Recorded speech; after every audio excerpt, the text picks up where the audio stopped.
behind the music. You will be inspired to think higher in life. Your gift, join the music and Michelle, Gina. Turn us up and through your speakers is the music.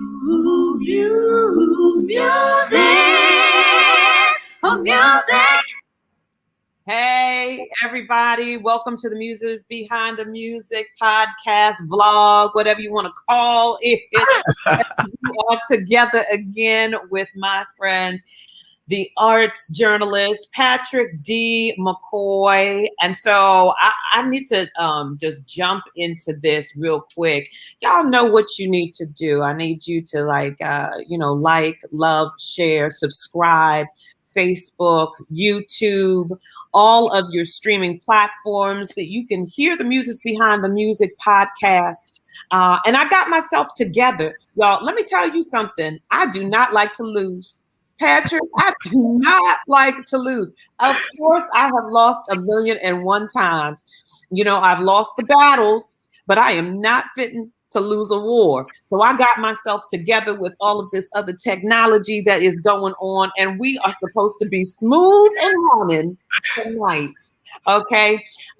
So listen, I saw you post something earlier. I'm going to start with this. This has absolutely nothing to really do with the muse per se, but I mean, I guess so, because you're a journalist. So you posted about Jocelyn and Wendy.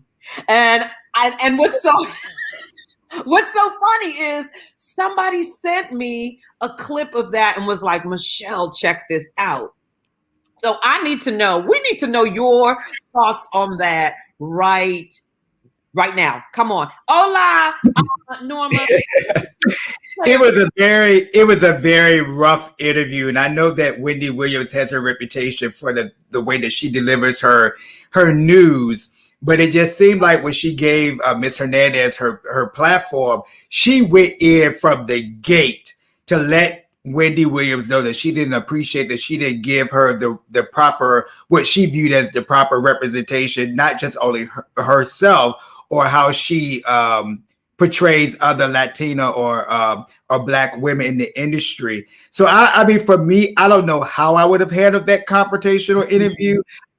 Given Ms. Williams' reputation, yet still, I think she handled herself very well, because I don't know too many people, journalists or just a normal person, would have been able to just withstand or have tolerated what she tolerated. You know, I appreciate the fact that she spoke up for herself and for the world of women, colored women, women of color who do not really get the representation. You know, we have a terrible habit amongst ourselves as women to be so very judgmental and to be so very critical and to not really take the time to uplift one another. I just wish that when she had made her comment, she spoke what she needed to speak. I think Wendy got it, because Wendy was taken aback with that whole entire dialogue that took place. She was put right on the spot. Right on it. And, you know, Wendy was really cool about it. And yes, it is the way that she's always handled it. I mean, come on. Wendy was the one that put Whitney Houston on blast, and all Whitney's personal life came out thanks to Wendy Williams. But that's been her, you know, signature and her style and her way of handling things. And she has been a millionaire because of her gossiping ways and how she deals with it. But I just had to find out from you, you know, as this journalist, when you hear something like that, I was thinking this week, so this kind of ties into it. I was thinking about the fact that you have the privilege, or we give you and other journalists this, underlying privilege that says, hey, you all can critique. You put things up on your pages or whatever, and we expect it to happen. Like, we really do. I go ahead and I put certain things up there. I'm still being very cautious and conscious minded of, and I'm not saying that you don't, but because I know that there will be another level of backlash. There won't be that much grace given to me because I don't have that kind of positioning. So you're very fortunate, and I'm very envious that you have that, and I want it, or I want. I don't know. You should be, because on the same breath that I understand, the way you position that, trust me, people come for me all the time. It might not be like directly on the page or in the comments, but let's go back to that first little hashtag we said, the pen wins. And in this instance, Facebook post wins. So whereas I might not feel the brunt of a comment that I made right then, it's circulating somewhere. Yeah. It's circulating somewhere. Like I mentioned in another setting, they might not say anything to me, but they just pull back. We don't share his stuff anymore. We don't support him. Absolutely. That kind of thing. So listen, as you talked about the pen wins, for those of you who caught wind of our last conversation, and it is now available on all of your podcast streaming platforms to hear our conversation. You dropped in that, and I think that it's such a great hashtag. So if there's any of our listeners, any of the muses, anybody who follows who you are a graphic artist, designer, and you want to put a t-shirt together or a cup that says hashtag the pen wins, I think you need to write a book about that. Go into it from that standpoint.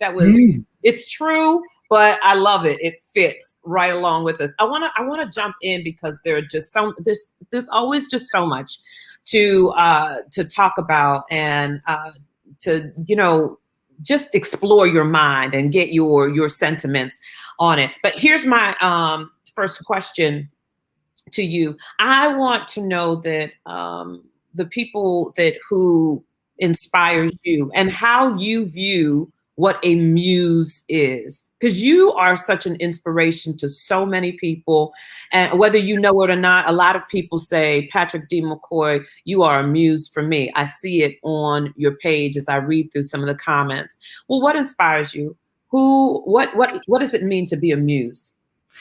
Well, of course, we already touched on my mother. I can't have any conversation without even starting that. But beyond my mother, my community, Petersburg, Virginia, where I was raised, it was just a bastion of culture and music and art. And many times people put down the small town, or despite humble beginnings. I just want to acknowledge my humble beginning, because without Petersburg, I would not enjoy the interest and the musical spark that happened in my life. Of course, I'm sure we're going to get into the aspect of the church a little deeper, but definitely my mother and the childhood musical mentors. Of course, I had a music director named Dr. Jim Peak. Of course, I affectionately call him Jim, but that started really the real deep interest in church music. But of course, there were other people such as Mrs. Janella L. Emmons at Virginia State, and Miss Wilkerson, and it goes on and on and on.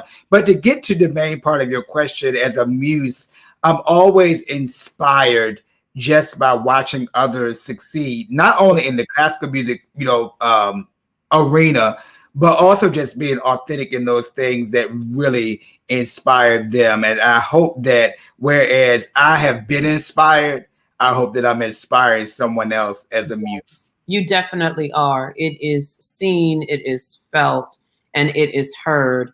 You were talking about your love of church music, and before we've had a previous conversation, I got to get into this. So you deal with and you have a degree in church music. I need to know why you decided to get a degree in church music. Well, and I hope that this is taken the way that it needs to be, where I'm trying to communicate it. But I think that with anything, there's a level of validation in whatever arena you're in. So, yes, I have a degree in music, Master of Music in Church Music from Shenandoah University, or Shenandoah Conservatory for those who attended then. It is definitely a Master of Music, but you of course, as you get more towards, concentrated, there are things that many people don't necessarily talk about when they think about church music. They might not think about organ literature. They might not think about sacred choral literature in the context of church music. They might not think of hymnody. So the more concentrated courses, of course, everybody who is affiliated with me, they know that the bulk of my career has definitely been church music. As a matter of fact, if the pandemic hadn't have ruined things, I would have celebrated what I considered my 20th year in church music. So I've been across the board and denominations and things like that. But the master of music in church music, it definitely was a way, I feel, for me to really, and I hate to say it because I always talk about this in different contexts. The reality of it is, we do seek validation. And sometimes when you're a church musician, people don't value you the same way if you say, oh, you direct the church choir or you play the organ at a church. But then when you get a higher degree, a church music degree, all of a sudden now that validates your presence in church music. I do know exactly what you're saying, because there's always been, this thing within our world that, let me just put it simply, white is right. And so if there has been a historical aspect or some sort of leniency that it was created or founded by one demographic versus the other, we always tend to view that is the thing that we appreciate, that gives we give credibility to. I was sharing with you about the college that decided to have their very first degree in gospel music. I remember when I heard the announcement and the response of so many people who were like, a degree in gospel music? Well, for what? Well, gospel music is so interwoven into the history of America. You can't talk about other musics without speaking about gospel music, and not just Black gospel music, white gospel music as well, and just how very important it was or significant it was to the American lifestyle. So now going a little bit deeper with the church though, did you grow up in the traditional Black church? Yes, I did. So most people don't know this. I think I've mentioned this before. My first church experience, we were actually Church of Christ. So if you're familiar of Church of Christ, the music is all a cappella. And matter of fact, it was the Church of Christ in Petersburg on South Street. And the church, of course, the music was all a cappella, no instruments. And you couldn't hide behind the harmony of the instruments. Really, even though, of course, you're singing for the Lord, you could really hear the rich sonorities of the voices because it wasn't the instruments that's really, carrying everything. So that was my first experience. But the next experience at the Black church was my mother's church. And I think we kind of hinted on this, and I was talking about the organ, the Unity Baptist Church. But when that initial introduction for me in the Black church at my mother's church, and she would say all this if she was alive, so it's nothing that I'm hiding behind. At that church, my ear started to develop, okay? And of course, in the Black church, you better not carry your butt nowhere on the altar, behind the pulpit. You better sit down somewhere unless you were invited in that space. That's right. And even in that instance, you better move with trepidation, fear, and trembling, because you about to get struck down. But anyway, the point that I'm getting to is at my mother's church, when I would start noodling around on the piano, it was always a rough season of chastisement. Boy, get off that piano. Stop that banging. And I'll be honest, at that time, I didn't know how to play anything. I just would hear things in my head and go to the piano. Yeah. So just before the fast forward a bit, my mentor, who I mentioned, beyond that, I had many other musical influences, but I think the one that really solidified my church music interest was Dr. James F. Peake Jr. At that time, he was the minister of music of West End Baptist Church in Petersburg. That church has moved out of Petersburg now. and Dr. Peak has moved on beyond that. But he was the one that really nurtured that high church music interest, because I think I shared with you, there was a coach when I was in high school named Ben Dyer. Yeah. He would always invite the students to church and so forth. And so on this particular time, he invited me to West End. And when I walked into that space, I was so enamored by the big pipe organ and the big gold arch over the altar and all that. And so they had a pipe organ, and that's where I really learned to sing all of the different service music, the anthems of the church. And it was just that experience. And from there, and from that, it just really grew. So I had the best of both worlds, I guess, the best of both worlds, what I'm getting to. I had the traditional music of our culture, inherently of our culture. But then in that situation, this is where I felt a different kind of spirit rise within me, as far as the solemn and the majesty of sacred music as well. So I had the rhythm, coupled with the regal. Listen, we're gonna have to use that as another hashtag. The rhythm coupled with the regal. I love the regal. Yeah, I love how you put that. You don't really get to see a lot of us in high church music. So who and where, outside of the denominations of, the Episcopalians, because we have some great Episcopalian churches around here. And I grew up like that too, Patrick. So I understand the love and the fondness for it. I was sharing with you, my family is from Jamaica. So they grew up not with the traditional gospel music. Now you hear it a lot in Jamaica, but they grew up on hymns and on,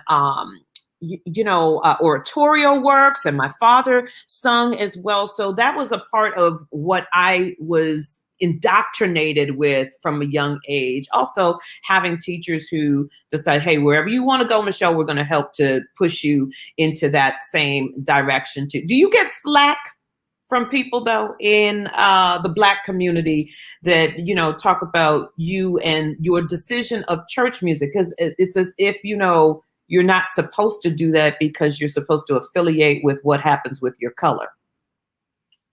Girl, you said that, but I want to say that not as much as it used to be. Yeah. I think I experienced it more as a young person. And I'm still young. Let's just be clear. Right. But what I'm saying is, I think when you are a little bit younger, you tend to just take, insults, or you tend to take those kind of things. You kind of more like, I guess, are taught to suck those kind of criticism and things up. And we're talking about criticism. I get criticized too. But now that I'm older and I've developed, not being arrogant in this statement, at this point, I really don't care. Right. I really don't care. And I think that's the viewpoint that people probably have about me as a critic, like if I come. But I think that at this point, I've developed where people have a level of respect for me. Mm-hmm. And I feel like that I try to convey that even though, yes, I went to school for a formal education in church music, I still validate the music, that is, again, inherent to the Black church music experience. Even at my church, St. John's, shout out to St. John's, Beltsville, even though it's an Episcopal church, it's very traditional. My priest and I, we work hard to encompass everything in that service, so that somebody is going to get fed. So I don't know if I answered the question. But I do feel like, sometimes people are like, oh, he's bougie, or he don't want to be in a typical, gospel situation. It's not that. It's like when you go to a restaurant, especially a buffet, there's so many things you can choose from. And like my friend Deidre always says, she likens a lot of this stuff to like cable television, or you see different things. You can either choose to watch it or not. Click. Okay, take that. Oh, not so much. So I think that's the way I kind of think of it. Do you get to talk to the young people? You're working back at your university, your alma mater, and do you get to speak to the young people a lot about what you're doing now with church music and seeing if they have the involvement or just to inspire them into thinking about other areas and walks into this music career, music passion? Surprisingly, contrary to what people might think, I don't really have the opportunity to, I guess, put forth my own artistic agenda in that setting at the university because, I try not to have it. So, to your point sort of earlier, sometimes when you do that, people might say, oh, you're putting forth your own platform, blah, blah, blah. So to answer your question, most people at the university, they don't even know the level of the reputation that I have built for myself, at the University here in Washington. Because see, I could mind you, I still live here in Maryland, and that hasn't really stopped. So the people who really follow me, I have maybe like one or two students who really know, oh my God, Mr. McCoy is really doing great things. But to answer the question, I really don't mix the two. If they know at the university, the fact that I write the Washington Post or Early Music America or any of these other publications, or I've interviewed all of these luminaries in the arts, they know. And it's more like if they don't know, they don't know unless they really go to www.patrickdmccoy.com. Or they go to google.com. So what do you want your students who come in contact with you, or people who come in contact with you, what do you want them to always experience or see about you, Patrick? I want them to really experience joy. Yeah. I love everything that I do in regards to music, and not only sharing the things that I am accomplishing, but I really like being the voice for the voiceless, in this art form. And you and I have talked in depth off of this camera about that. But I really feel that, in this industry, in particular, classical music in the arts, people of color tend not to have a voice. They might have the glorious voice on the stage or excel in their instrument. But, as we had talked before, as far as the opportunities, sometimes they're far few in between. But the thing about it is not because the person is not talented. It's not because the person is not excellent. It's not because the person is not worthy. It is because the same opportunities are not made available for us. And I hope that in this season, that is something that we can kind of move beyond. Now, we're not going to get all the way away from it. Yeah. But it's a little piece of the pie. I'm hoping, though, that we will also make opportunities for ourselves. People don't talk enough about this area. When I was coming into the business, I was talking to as many people as I could. I was planning my own recitals. I wasn't waiting for people to ask me. I was doing, the grassroots of it, making flyers and going and sticking it on people's cars, or talking to church members, or sending out email blasts. And that work as an entrepreneur in this music business, and trust and believe, I've had some amazing people who have come behind and supported me. I couldn't do and be as far as I am today without their help. But a lot of it too is that I think that this younger generation, and so many of us, are waiting for people to give us the opportunity when you have it within yourself. My God. Start creating. Create it for yourself. So you were in government before, were you standing and waiting for somebody to say, hey, Patrick, start working on your journalism? What? No, you didn't. You decided for yourself, these are the things that I need to do. Talk a little bit about that. Like, what sparked you? What was the one thing that sparked you in working in the government that you said, enough is enough. I need to now pursue my passion. This is it. Well, to kind of put all that in context, let me tell you something. Because me and my friend Deirdre, we always talk about this, is she really has lifted me up in this quarantine season, because I didn't even see a lot of what you're speaking. So I would just want to give a little bit of context. You asked me what really sparked me to pursue my journalism. Mm-hmm. I would say that hardship, because when I first came to Washington, and I don't want to say it like this, but I'm just going to be very, transparent. I was a nobody. Mm-hmm. In some regard, and when I say a nobody, I mean in the grand scheme of things. That in Washington, this is the nation's capital. It's very political. So if you want different things or want to move in different circles, guess what? There's a politic scheme to all of it. Structure, I should say, more or less. And so it was around. Of course, when I came here, I was teaching, and I definitely enjoyed that. I was teaching in the Prince George's County Public Schools, and my being here came out of this whole thing about it's all about who you know. Mm-hmm. So shout out to Dr. Edrin Coleman, because he was the one, we had been friends for years, even before I came here. And so he was the one that used the colloquial saying, he put me on because I was still living in Peter. He said, well, Patrick, Anita Lambert is looking for a music teacher. Shout out to Miss Anita. Mm-hmm. So he recommended me to her. And in tandem with that, Ben Holt's mother, Mame Holt, Mrs. Mame Holt, she had got my contact information from the one and only Everett P. Williams. And so he was working with her to find the next minister of music of Tacoma Park Baptist Church in Washington. So in tandem with me getting put on by Dr. Coleman, and then this recommendation from Everett P. Williams, I ended up coming to Washington as the music teacher at Rosa Parks Elementary School for Prince George's County, and then the minister of music at Tacoma Park Baptist Church. But it was a couple of things that happened. But I found that really, of course, I love church music. That's my passion. Yes. I also wanted to be involved in the art scene. It's no excuse. Like, you come to a place like Washington, you in arts and music. You have the Kennedy Center. You have the Music Center at Strathmore. You have the Phillips Collection. All of the world's greatest, like almost all the world's greatest museums and institutions. So I was not going to be here and not grab all of that, that was before me.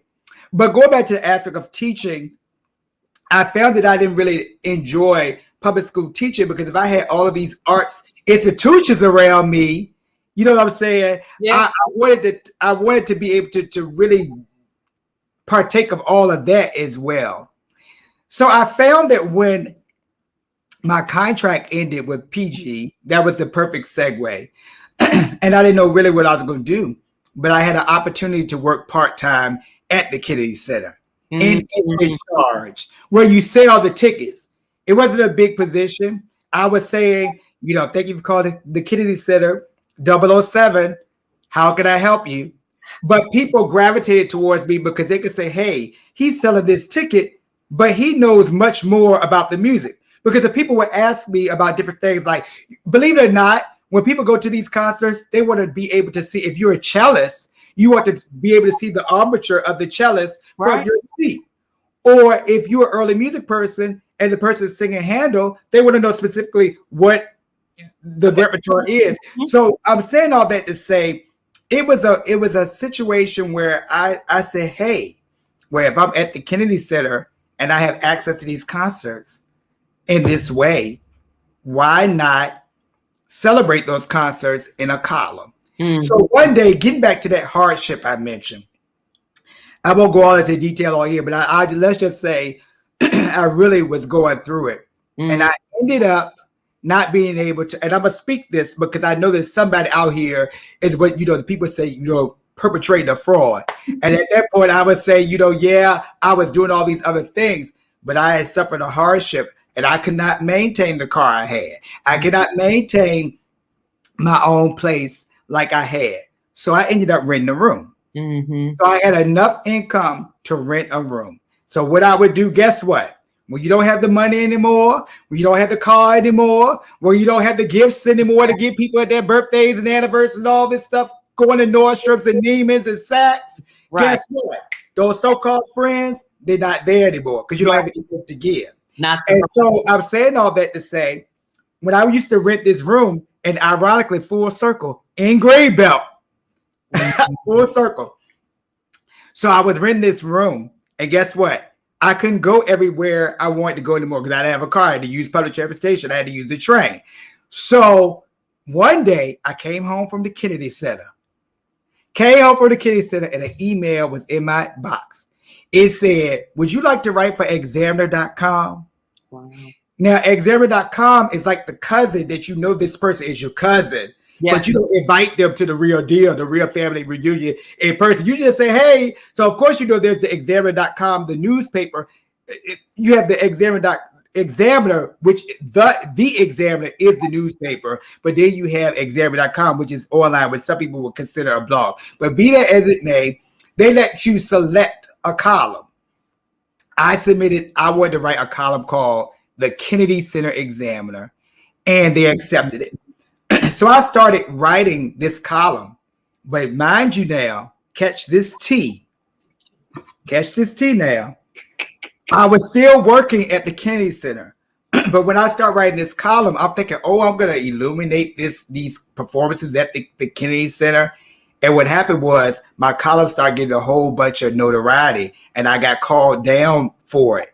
I started getting all of this notoriety for this Kennedy Center Examiner, and then they wanted to know, how many hits does your site get? And it was like at that time, like 30,000, 40,000 people would really start following the column. So to really get to the point, to broaden my reach, I changed it to the DC Performing Arts Examiner. So I started really writing, and then I started reaching out on my own, pursuing opportunities to review concerts and things like that. Yes. And so I think I mentioned this before and I kind of wrap it up. I had mentioned the fact that the Washington Chorus, they were performing the Mozart record or something like that.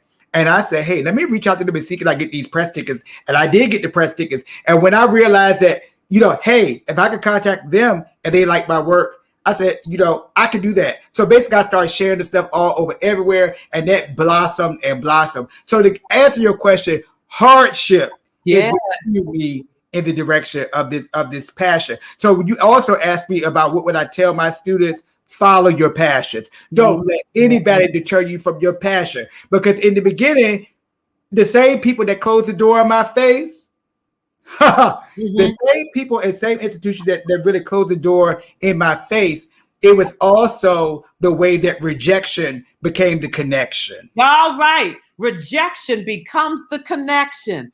That's exactly right. Come on, that's another hashtag, Muses. That's another hashtag right there. We can put that on a cup too. I'm looking for somebody to do us some t-shirts, Patrick. I do it.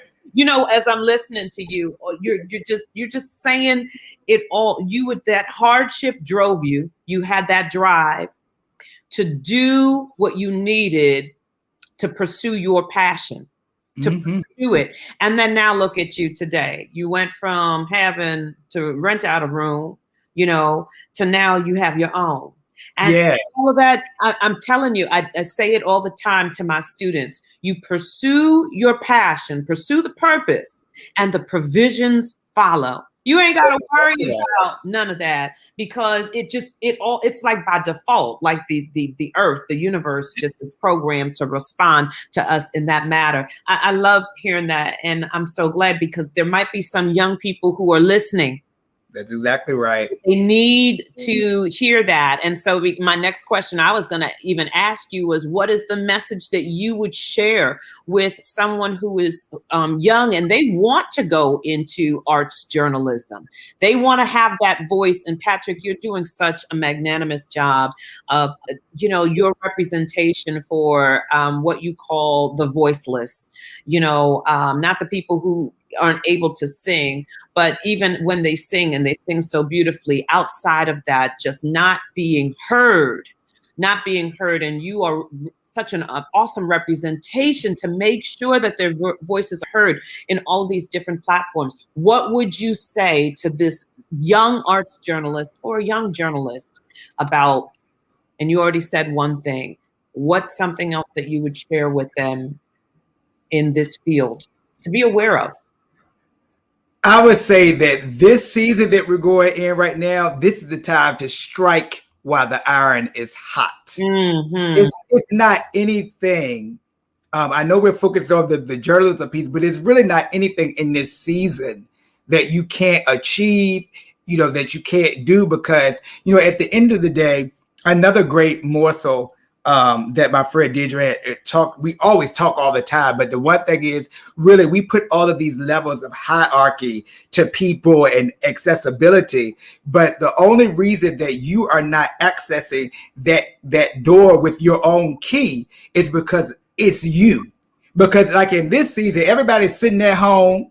The people that you put up here and they were flying on plane to plane, yeah, things are opening up now. But in the reality of it all is we're all behind these computers, still. Yes. So I would say to the young arts journalists, or especially the young person, there are a few who have reached out to me, and I try to be very as transparent as possible. To use your platform to tell your story. I mean, just like in this example, I know that might have been TMI when I shared the part for some about me renting the room, but that is a part of my trajectory. Had that not happened, I wouldn't have realized the fact that I had a voice. I mean, and let me just go back a little bit. I can't talk about my trajectory as a writer and not mention Petersburg. Yeah, because there were two local newspaper writers from the Progress Index. They weren't like the classical music critic per se, but her name was Mrs. Pat Kyle. I don't know if she's still around or not, but Pat Kyle and another one named Aleda Jones. When I was a junior at Virginia State University, I sang the first student recital in the music building. Why am I saying this? Because Aleda Jones was a reporter for the paper, and she did this big spread on me. And just recently, full circle on Facebook, I found a big article about her son, who is a music major, and another reporter did this big, feature on him. And so I'm saying that, to just kind of reiterate, you never know how your path is going to come back around. Yeah, and it's always gratifying to me when I see a young person and I see the same thing in them that was a part of me. Yeah. I won't call this person's name, but one of my students, he was my applied student before he's preparing for his senior recital, and I'm so proud of him. But I found myself, because of course I'm on the vocal music committee. Mm-hmm. It was so interesting that I was seeing the very habits that I used to do on stage. I would see it in the student. I said, I'm almost ashamed to play my video, because they might be like, Mr. McCoy, you were doing the same thing. Sometimes we're singing and you conduct or you do the nuance thing. And I said, I was doing the same thing. But the main thing I would say to really get to the crux of the question is be authentic in your voice. Yeah. If you feel it really reside in your spirit, that you have a message to say with anything you want to do, just go ahead and do it. This is the season for it. You are so right. I saw Deidre make a comment about the fact that there have been so many blessings that have come out of this pandemic. At least I know that I can testify to that. And so can you, and so can so many others. And you are 100% right. This was the time to get some things done. I saw that Jason Max Ferdinand popped on, and you talk about getting some things done. My good brother has been out here getting some things accomplished. So in the UK, shout out to the Aeolian. Right. I'm looking forward to speaking with Jason one day real soon too. So you have a special occasion about to come this weekend. I need you to talk to us about that. Yeah, bursting at the seams. It's great. It's great. Thank you. So this ties into what you are saying and what I mentioned that Deidre has been really nurturing in my spirit during this pandemic. I will say one of the great things that have come in this pandemic are the reconnections with friends, in this season. But what I want to share the fact that, I've always had great inspirations in church music. Mm-hmm. And one of the biggest inspirations that I have had, there are many, But the one that I feel that is the pinnacle representation of my mentor, Dr. Jim Peake, I think I shared already.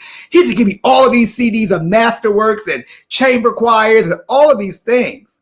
And he introduced me to a choir called the Cambridge Singers. Yes, God. And so I'm pleased to share that just on Sunday, the one and only John Rudder confirmed an interview with me. And it's so funny that I had worked, I was working through his people, his team.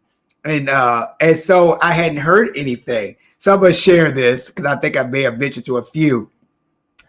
As you all know, we still stream the service at our church. Uh-huh. And something had me, of course, there are no people in the church. There's only 4 of us.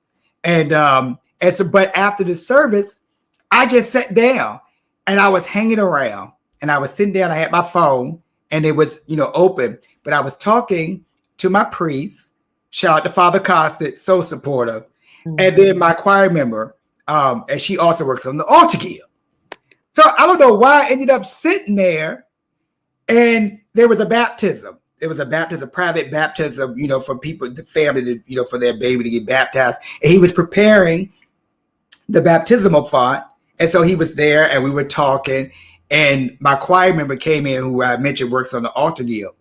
So as I was sitting there, and y'all know I'm not rude like this, I mostly can contain myself. So we were all talking, just general stuff. And y'all, guess what? My phone said ding. And I usually be like, okay, I'm gonna go ahead and ignore this. But before I knew it, I glanced down, it said, new email from John Rudder. Gotta answer. I'm sorry. and I instantaneously screamed to the top of my lungs. And we were in the midst of this conversation. So my priest beamed and my choir member beamed. I said, Father Constant, Miss So-and-so. I said, do you all know who John Rudder is? And they shared the scream. And for those who maybe not put it in context, he cuts a huge figure. And if I would say that if I had to talk about an internationally renowned choral figure that everybody has sung his music for the beauty of the earth, his Gloria, the Requiem, the Te Deum, his Mass for the Children, and a host of other anthems. The Lord bless you and keep you, my God. That's a Gaelic blessing. I mean, so whether it's a choir, black, green, red, polka dot, zebra, leopard print, whatever the case may be, they have sung the music of John Rudder. So I'm so thankful that this is my first new live interview on the Maestro series, in quite a while. And I'm just fortunate that what better luminary to have. I'm so excited. And it's very personal to me because all of those works that I named, I have sung them. Yeah. And I was sharing with my choir director at Virginia State, in the university choir, we sang his Te Deum for my graduation 21 years ago. Yeah, I'm excited. So I'm sorry. So I'm looking forward to you all to tune in. I will be there. I will be there, and I'm hoping that everybody who is watching and listening in right now, that they will be there too. This is huge. There is not a person, and you said it. If you have been in choral music, you're a choral conductor, John Rudder has come across your table. Absolutely, absolutely.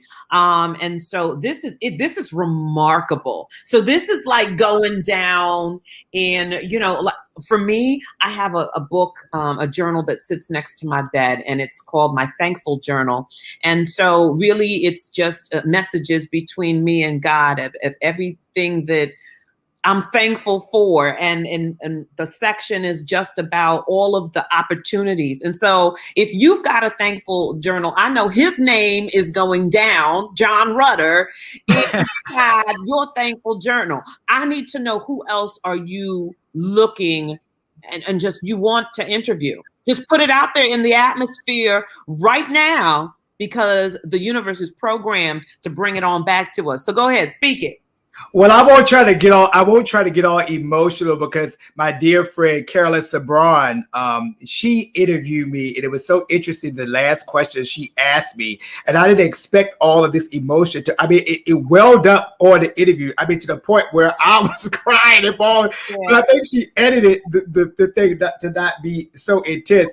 But of course, everybody who knows me, once I interview the great Kathleen Battle, I can truly close my eyes. Yeah.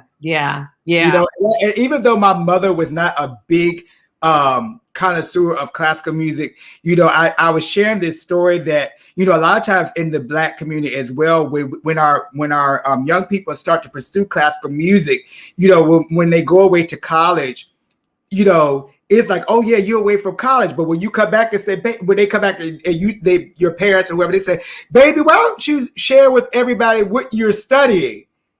It's kind of a contrast to what they think you're doing. So you come home, they expect you to still say gospel. But when you go back to their church at home, they say, can you sing a solo, Michelle? You're singing the Inflammatus or something. They're like, what is that? So, I mean, I'm saying all that to say that when I did my junior recital at Virginia State, I think that was the moment that my mother said, oh my goodness. Because I remember when I was in the house and she was here, she would tell you, she was like, boy, shut up all that noise. What are you singing? What are you doing? Da, da, da, da. But when she came to that recital in that recital hall in 1998, the way she heard me sing on that stage, and I love the grandeur. I love grandeur. So it's much different when you're on the stage and you really inhabit the stage and the music. And I had been preparing. So it wasn't the same Patrick that she heard in the bathroom. Right. And I remember when I approached her after that, the tears just streamed. Yeah. And that was the realization that she saw finally that this was my passion. So I don't get to perform as much as far as the singing, but it's always there. And as we mentioned before, when the opportunities come, I do lift my voice, my audible voice, but definitely Kathleen Battle. And I've been working assiduously, to have that happen. So like you said, I'm just gonna speak to the universe. That's and right. If it's for it, that's what will happen. Come on, assiduously working. I love that. That's a shout out to L. Edmonds version. Shout out to Mrs. Edmonds. Oh my goodness. What's next, Patrick? What's next on the horizon for you? Well, you know how we talked about before, how the perception was I had all this, busyness going on. And then I was busy, but it was busy, up against like strife of the pandemic and the social distancing. So I'm glad that the world is starting to open back up. I not that this is for anything or to shame anybody, but I did make a conscious decision to finally, I'm fully vaccinated, and I have a project that's coming, but I don't. What is that expression I always say? Latch it before they snatch it. So I'm trying to, keep it under wraps, but I'm happy that things are moving ahead. I have a new extension of what I already do. So be keep your eyes and ears peeled. But I'm glad that I'll get a little bit of rest because the semester is about over next week, the last day of class at the university. And final examination. I will be teaching this summer, Lord willing, but that's really next. I'm recharging and just getting fresh ideas and looking to see where my voice will lead next. I'm excited. I love that. Looking to see where your voice will lead next. Well, Patrick, I can't thank you enough. You are my friend, and as an arts journalist, I'm so proud of your work. I really am. And you do it with such grace and with such fairness. And I will receive constructive criticism from you at any time, because I know that you're coming from a space that is really meant to help uplift and to build the person and to not break them down. And that is so crucial. I'm excited about, this weekend. I will be right there, the front row. Now, you might not be able to tell I'm in the front row, but I'm in the front row because I'm online. So, but I will be there and be in great support of you and the things that you're doing. Again, I want you to mention your different pages that you have on Facebook for people in case they want to follow the different pages that you have, because it's so filled with information. Oh my God. Well, I want to start with the one page, or you had asked me about this, but we never got to it. Rise and Shine is coffee time. And I think you asked me a while ago how what really precipitated that. And basically, some people may remember, I want to say way back in 2014, I was streaming live with a little software, but I wasn't all into it. But when the pandemic hit, I really start, just sitting there with my coffee. Anybody who knows me knows I love coffee. I got that love from my dad. Shout out, Dad. I love you. When I was a little boy, he would always pour me a little cup of coffee, maybe like 3 or 4 years old. And I've been drinking coffee ever since. So that's kind of what inspired the Rise and Shine This Coffee Time. It's very informal. Like when I do Across the Arts, that's the formality of me interviewing, the artist. So of course, when I interview John Runner, I'm not going to say rise and shine. I'm not going to do that, and I'll be conservatively, more addressed. Sometimes this is, we're talking in the evening time, but I'm saying all that to say rise and shine. It's coffee time, and shout out to my dear childhood friend Jason Finney. This is his Akulame mug. He's an artist. And when I start doing the Rise and Shine It's Coffee Time, he made this I kind of made his mug my official mug. So if you're interested in his artwork of this mug, get on that. But of course, Patrick D. McCoy, that's my page, my journalist page. And then, of course, my personal page, of course, is Patrick D. McCoy as well. And then famous, Lord, it's a long title. Anyway, oh God, why not? I'm going to blank about famous African American singers of concert and operatic literature. That's the Facebook page, and that's the page. It's a depository of information on Black classical singers, and the list goes on. But the main things, my Instagram PDM06, and Twitter at Patrick D. McCoy. So you can reach me on all of those virtual spaces. That's what I'm talking about. I couldn't even type fast enough for that famous African Americans. Of operatic legend. I drew a blank. Oh my goodness. It's all right. It's all right. Well, people, if you didn't get it, you can always go back and listen to this and make sure that you hear it and follow Patrick. I really, really, I love those rise and shines that really used to, when I was going into work and you would have that, I'd be listening on my way into work. What's Patrick got to say this morning? So it's good. Again, my dear friend, thank you so much for being on with us.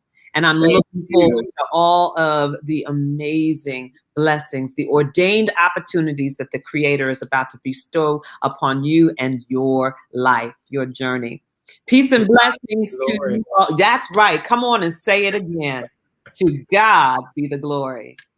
Thank you. Great one. Thank you.